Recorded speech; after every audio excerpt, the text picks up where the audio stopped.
So tariffs are a form of tax. It's a tax that you put on imports. It's a tax that paid in the first instance by the people who bring the goods into the country. And part of that is going to get passed on in terms of a higher price for the consumers. There might also be implications for the people who sell you the goods, the exporters in another country.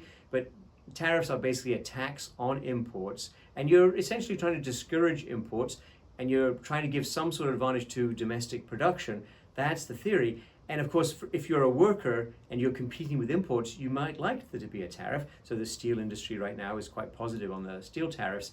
The problem is steel is used in other sectors. So if you're raising the price of steel in the United States, that's going to affect the production of cars, that's going to affect construction of various kinds, and that's going to have a negative effect on people in those sectors. So overall, economists are pretty skeptical about tariffs. You can use them sometimes. They might help if you've got a particular trade friction with some other country, but the idea that you can have high level of average tariffs and a lot of growth, it was tried in the past and it wasn't a great success. It's been tried by lots of developing countries. It's true that the US had tariffs in the 19th century when we didn't have other sources of revenue, but then the economy became much stronger and the position of the dollar changed, and we did very well with quite low tariffs and tariffs that fell over time. So trade can be a problem. There's lots of frictions around trade.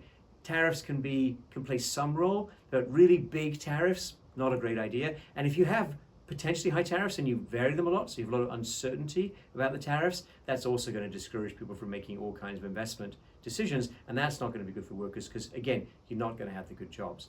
Focusing on what gives you more good jobs, that's the key, I think, for public policy always.